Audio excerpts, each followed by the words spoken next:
Oui, tout à fait. Le mot territoire et énergie positive, eh bien, nous sommes dans l'un de ces 210 territoires qui ont été récompensés il y a peu de temps par Ségolène Royal, qui ont été aidés d'ailleurs par une enveloppe de 500 000 euros. On va en parler, on va développer tout ça, mais on va surtout essayer de comprendre ici, dans le cadre de cette communauté de communes de Bligny-sur-Ouche qui rassemble 22 villages, 22 communes. Avec vous, Danielle Ducret-Lamal. Bonjour, vous êtes vice-présidente de cette communauté de communes. Alors, une petite définition sur le territoire à énergie positive, simplement dit. Un territoire à énergie positive, tout simplement, c'est un territoire qui produit plus d'énergie renouvelable qu'il ne consomme d'énergie, voilà, et qui réduit ses consommations. Et ici, on va voir, il y a beaucoup d'énergie renouvelable. Un petit mot sur cet endroit, la maison de santé de la Haute-Vallée de l'Ouche. C'est vraiment un peu le fleuron de la communauté de communes. Alors, en quoi il y a de l'énergie positive ? Alors, cette maison de santé, c'est un de nos 3 fleurons du territoire. Donc, c'est une maison qui réunit 16 professionnels de santé. En fait, si je résume, c'est la conjonction d'un besoin de réunir ces professionnels de santé, de mutualiser des compétences. C'est aussi une opportunité, un appel à projet de la région et de l'ADEME. Et puis, c'est surtout une volonté politique de l'équipe de la communauté de communes, de l'équipe des élus, pour faire un bâtiment exemplaire, économe. Voilà, parce que l'énergie positive, c'est bien, mais c'est pas évident pour tout le monde. On se dit, c'est une volonté politique, mais dans la réalité, comment ça s'est infiltré dans le canton à travers les éoliennes, à travers les maisons passives, etc. En fait, sur ce territoire, on a un terreau tout à fait favorable. On a des ressources locales, on a le bois, on a le vent. On a aussi du soleil et donc on a ce terreau favorable. Un certain nombre d'élus ont enclenché cette dynamique avec des réalisations qu'ils ont initiées, poussées. Et aujourd'hui, donc, nous sommes en expérimentation sur cette démarche en laquelle nous croyons beaucoup pour être plus sobres, plus modérés dans nos consommations et puis que tout le monde prenne sa part. Très bien, on continue notre parcours. Denis Miotte, merci de nous recevoir chez vous. Vous êtes maire de la commune de Bligny-sur-Ouche, donc devant cette maison de la santé. À quoi ça correspond, vous, l'énergie positive ? Vous êtes maire d'une petite commune, c'est pas évident pour beaucoup d'habitants. Comment vous êtes imprégné de tout ça ? Nous, ça remonte en 2007. On a commencé par faire le diagnostic avec les gens du CICECO. Oui. On a fait le diagnostic de tous les bâtiments communaux.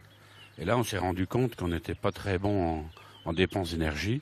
Alors, dans ce cas-là, on en parle au conseil municipal. Le conseil municipal en parle aux habitants. Et comme un seul homme, on décide de le faire. C'est aussi simple que ça ? Donc, on en parle au conseil municipal et on décide de mener des actions pour essayer de réduire nos consommations d'énergie. D'accord, et tout le monde suit. Tout le monde suit. Des exemples de réalisations, justement, alors donc, ici, sur la commune les premières réalisations, c'est de changer toutes les fenêtres de logements communaux. Ensuite, les baies vitrées de notre salle des fêtes. Et là, le dernier projet, c'est la restauration complète du bâtiment de l'école de musique et de la bibliothèque. Et là, nous allons faire un gain d'énergie primaire de 75% et passer de classe F en classe A la consommation d'énergie.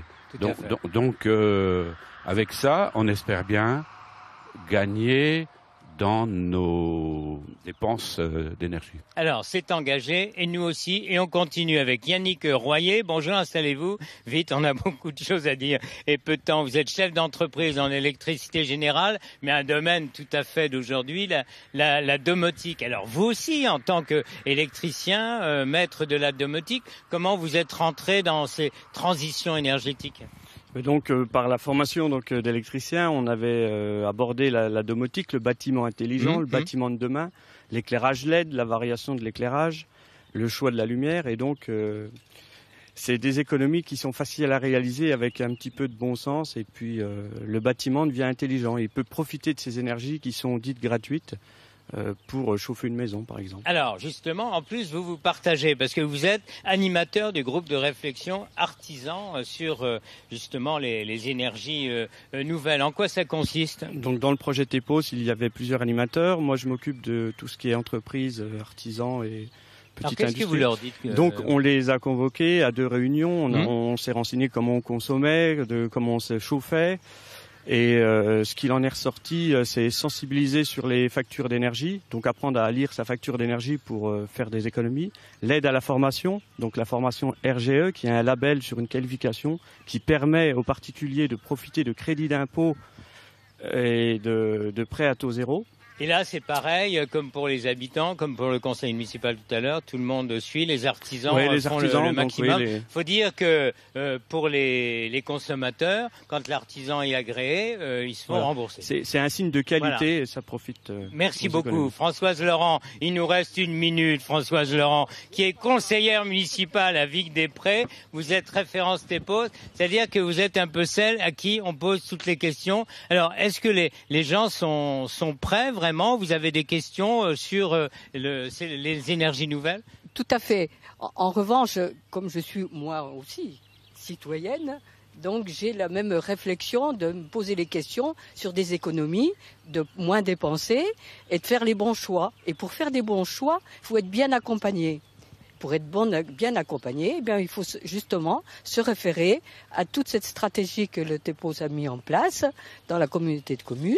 Et à ce moment-là, les gens peuvent aller s'adresser directement et être accompagnés dans leur démarche. Et vous êtes l'une des références sur les milliers de communes.